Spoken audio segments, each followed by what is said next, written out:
So I thought that I'd run through a bunch of stories today regarding the current COVID narrative, and what better way to do that than in an episode of How Is This a Thing? And we'll begin with this from Good Morning Britain.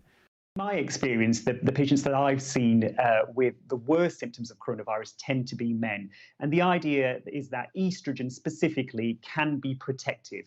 What it does is boost your immune system. So your immune system reacts quicker to the virus once it takes hold, and you get less of a severe response. You know what else is protective against COVID? A certain drug that social networks and big pharma want to suppress all mention of everywhere, and they've gone to great lengths to discredit any doctors proposing it. It rhymes with flyploxychloroquine.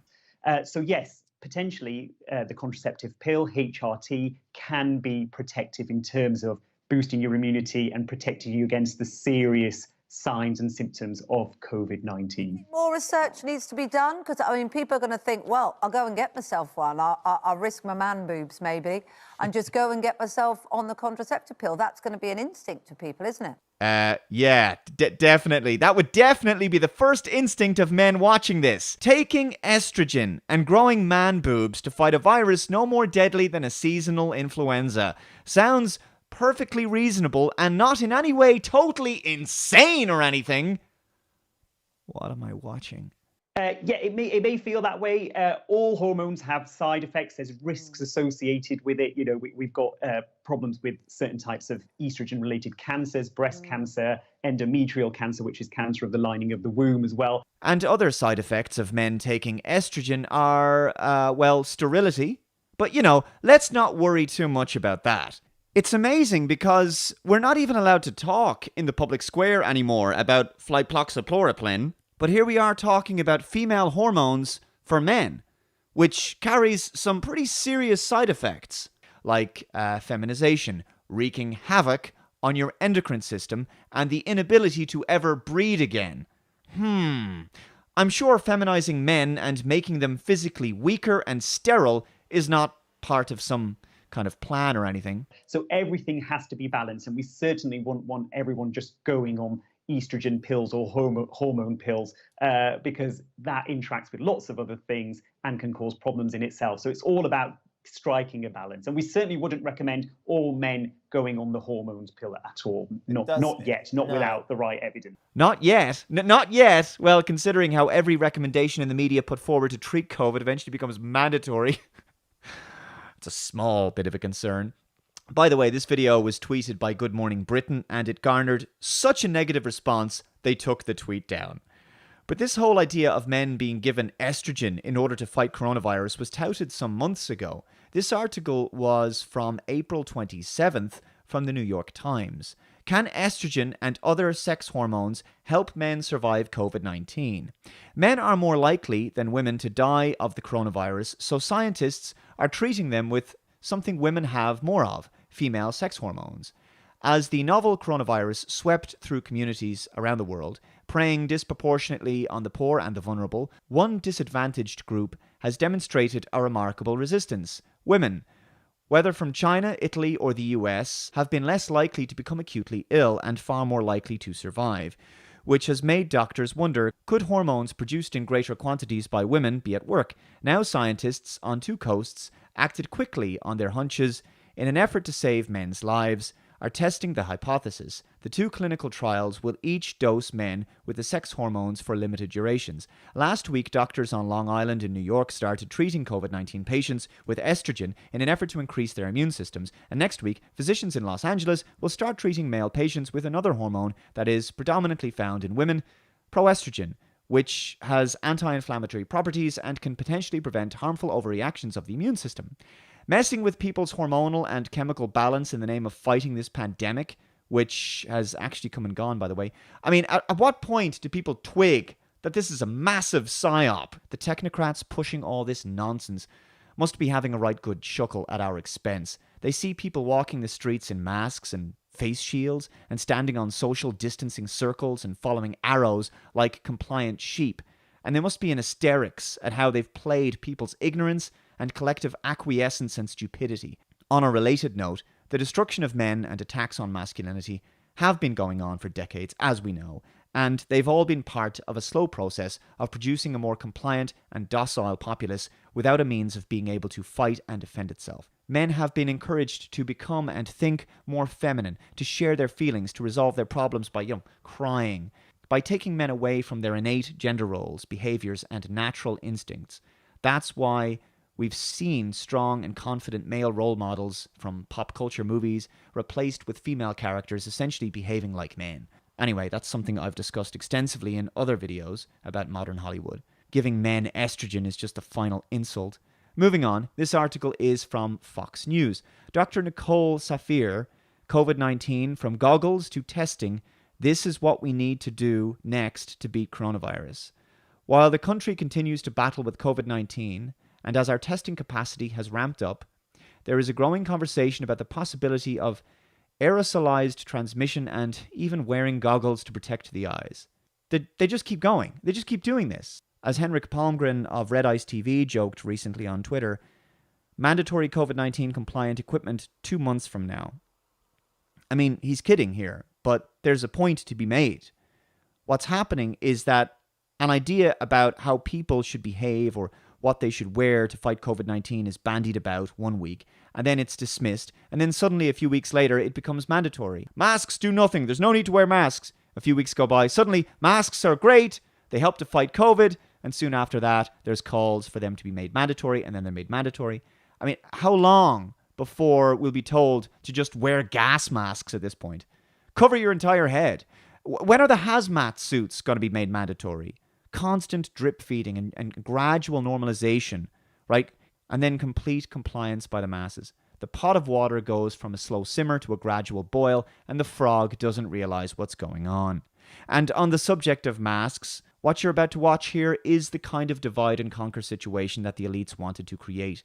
So here's a guy in London, in what looks like the underground, screaming at a woman because she's not wearing a mask. There might be other people who aren't scared to confront you, but I'm not. Fucking sort your shit out. Yes, film me, because you're a dickhead without a mask. You're a cunt putting people's lives at risk. Knobhead. Have you got a medical exemption? Have you? No. Put a fucking mask on. Why should I leave her alone when she's... So really incredible stuff. But what was perhaps really depressing was some of the comments underneath that tweet. Wear a mask. Problem solved. Wear a mask then. How about you wear a mask? His delivery is wrong, but his point still 100% stands. Just wear a mask then? This is my favorite one. Just wear a mask and this incident doesn't even happen for F's sake. These responses are disgraceful and are really illustrative of the divisions that have formed in our society. This is like a cult. The logic of someone suggesting that a person won't experience such abuse if they just conform to wearing a mask is similar to the logic that some sick people use in a hypothetical situation where a woman is raped, for example, and a person says, well, she wore that short skirt. She was practically asking for it.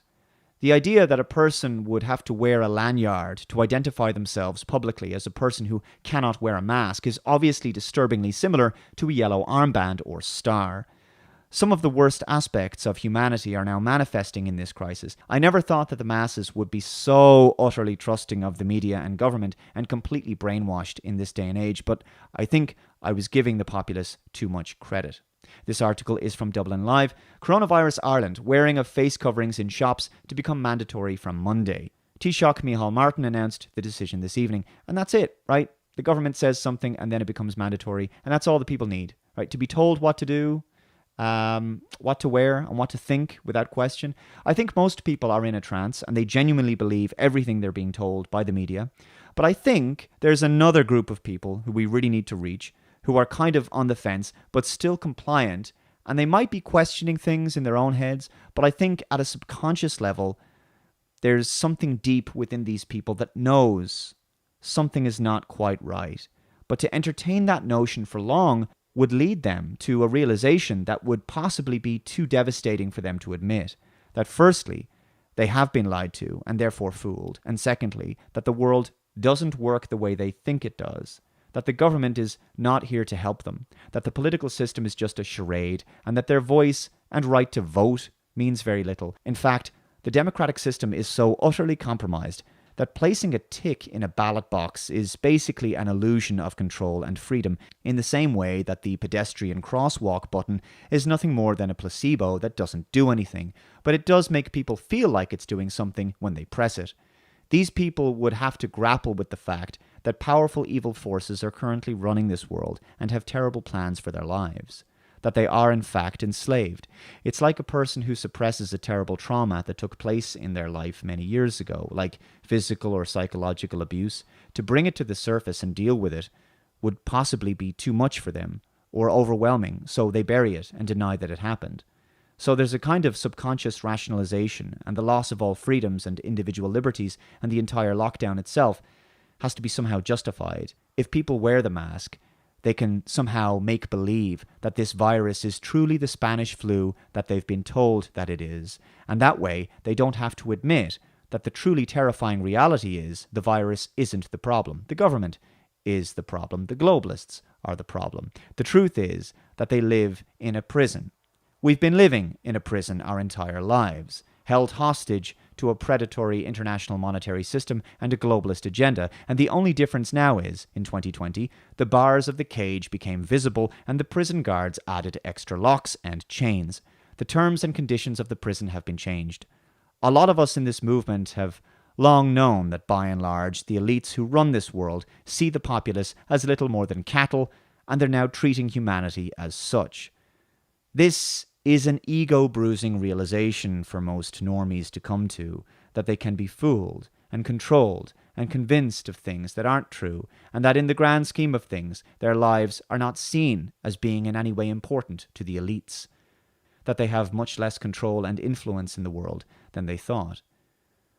What is it to be brave and courageous in this situation? Well, it's to stand apart and to be willing to swim against the tide, to go against the grain and to overcome fear of intimidation and the abuse that people receive in public for not wearing a mask. Most people are not brave, however. They're not courageous. They're compliant because that's the path of least resistance. That's their comfort zone. And there's a small cohort of particularly spineless and cowardly people who try to hide their cowardice by being vocal and aggressive advocates of the system. That's why some of them bully others for not conforming to wearing the mask like they are, because they're not strong enough to truly stand up against the real power of the government, the actual danger. They lack the courage to defend themselves from genuine tyranny of the state, so they become bootlicking collaborators instead, and angrily turn on those who show them up for their cowardice and complicity. But I am encouraged by the hundreds of thousands of people who marched against this COVID narrative in Berlin recently. Even though the media said there was only like 17,000 or 20,000 people, there was a lot more than that. You must know you are not alone. There's a lot of us around the world now who've woken up, and individual acts of peaceful civil disobedience and non-compliance are powerful ways of showing others that it's safe to disobey the system and regain one's freedoms. Humanity is not sick. We must not see ourselves this way. We must not allow this insidious narrative that healthy people are all potentially sick with a deadly virus, and therefore we should lose all of our rights and be told what to wear, how to behave, and what we can and cannot do and when. That we're supposed to see our fellow citizens as potential biohazards and walking bags of disease. We are not the property of government, and we must not accept this guilt-tripping, shaming, and emotional blackmail that by exercising our freedoms that we are somehow selfish. And as this sign says, danger, you are being conditioned to view your freedom as selfish. This is how the individual loses everything, by becoming controlled by the collective mob. The reality is, we can't wake everyone up. The masses are sleeping soundly, and so the best we can do is wish them well and try to build relationships and connections with like-minded folk and prepare as much as possible for the challenges ahead. Start growing your own food, stock up, try to focus on ways in which you can become more self-reliant as possible. Many of the masses will eventually wake up when things get very bad and wonder why no one warned them. despite the fact that we tried, but they simply weren't willing to listen. So, attend protests in your area, get to know people there. Those are our people, the ones who get it, the ones who understand what's truly going on. Thanks very much for watching. Please share this video, and I will catch you next time. Bye-bye.